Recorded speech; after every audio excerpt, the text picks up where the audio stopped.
Inflation does not announce itself. It does not send a letter explaining what it intends to take from you, or when, or how much.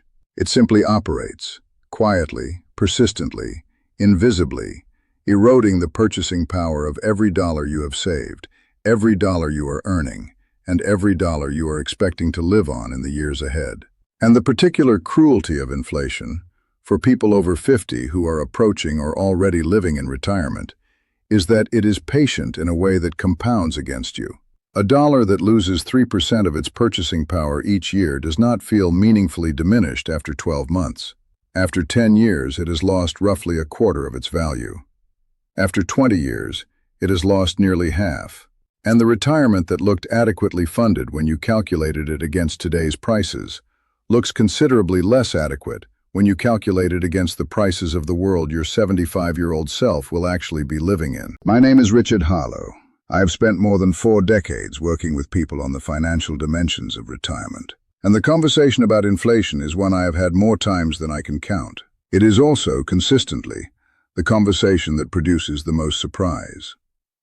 Not because people do not understand inflation in the abstract, but because they have not applied their understanding of it to the specific, concrete reality of what it means for their own retirement.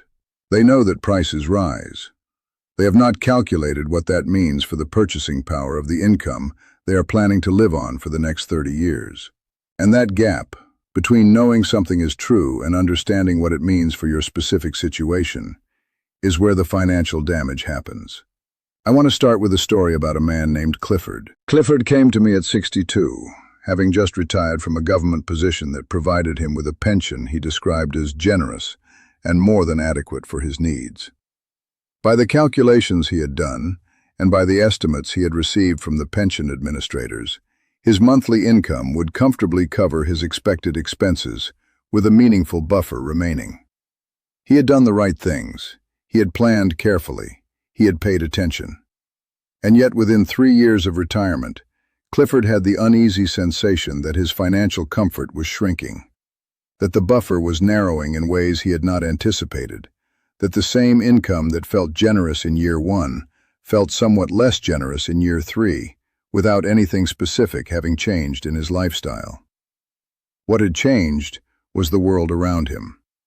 Groceries cost more. Utilities cost more. Home maintenance and repair costs had climbed. Healthcare expenses, never negligible, had increased at a rate that significantly outpaced the general cost of living. The monthly number arriving in his bank account remained constant because his pension had only modest inflation adjustment provisions. The monthly number leaving his bank account was governed by a world that inflated at its own pace, indifferent to the assumptions built into his financial plan. The buffer was not narrowing because he had miscalculated. It was narrowing because his plan had been built around a static income in a dynamic world. And that is the fundamental nature of the inflation problem for people in or near retirement. It is not a single event that can be anticipated and planned around. It is a continuous process that operates throughout the entire duration of retirement, and the financial structures that do not actively address it will always lose ground to it over time. Understanding what Clifford was experiencing required first understanding what inflation actually is, not in the textbook sense, but in the practical sense of how it affects a retired person's financial life differently from how it affects a working person's. A working person, broadly speaking, has a mechanism for keeping pace with inflation built into their economic situation. When prices rise, wages tend to follow, not perfectly and not immediately, but over time, the labor market adjusts. A person in retirement does not have this mechanism unless they have specifically built it into their financial structure. A fixed pension provides a fixed income that loses purchasing power every year inflation exceeds its adjustment provisions. A savings account earning a rate below inflation produces negative real returns, regardless of the positive nominal number printed on the statement. A bond portfolio calibrated to a yield environment that no longer exists may provide less real income than it appeared to provide when the portfolio was constructed. The retiree's income, unlike the worker's, does not adjust automatically. It must be made to adjust by design, or it will erode by default. The first thing Clifford needed to understand, and that I find most people over 50 need to understand with significantly more clarity than they currently have, is the distinction between nominal returns and real returns. A nominal return is the number on the statement. A real return is what remains after subtracting the rate of inflation. A savings account earning 2% per year when inflation is running at 4% has a negative real return of 2%. The number in the account is growing.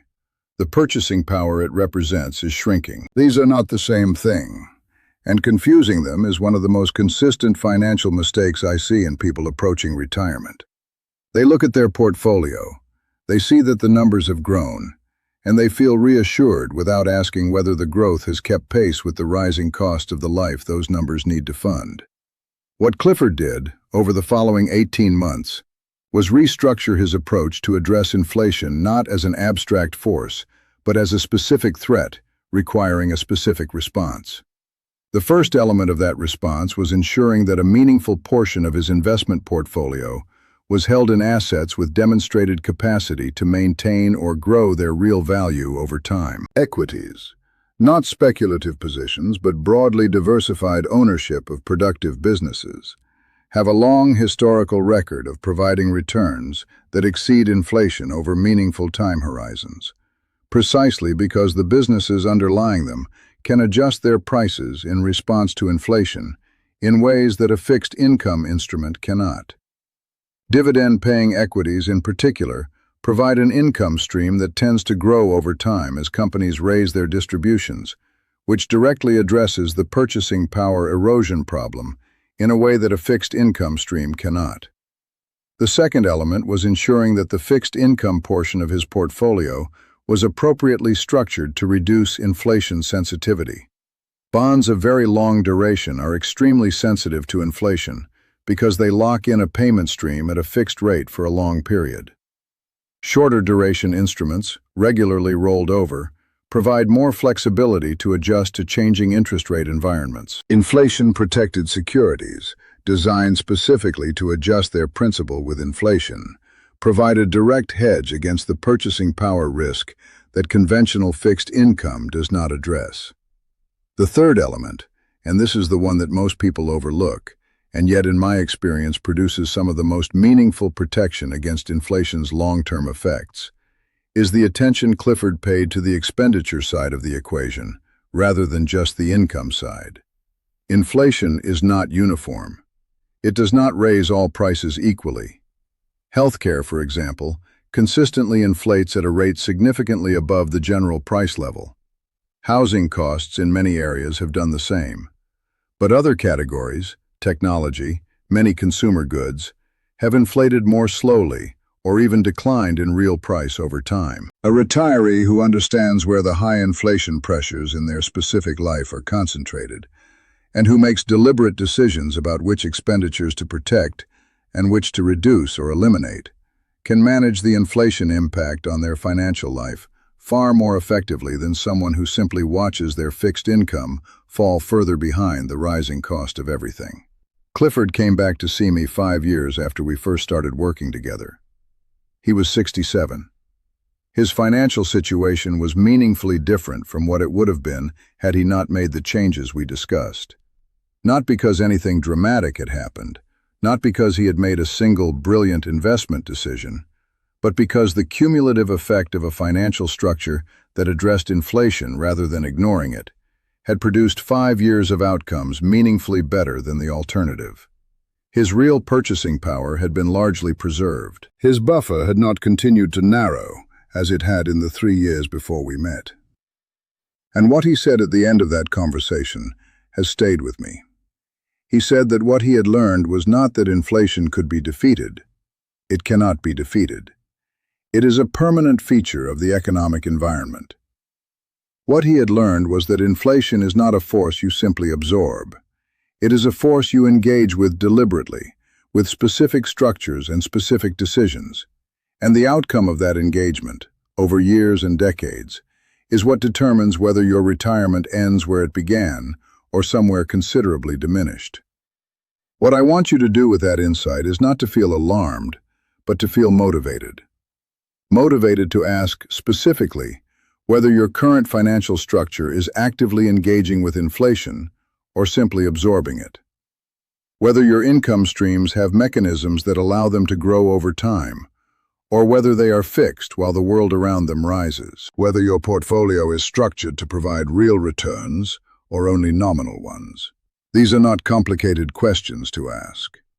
They are uncomfortable ones, because the answers sometimes require changes. But the discomfort of asking them now is far less costly than the discomfort of discovering their answers at 75.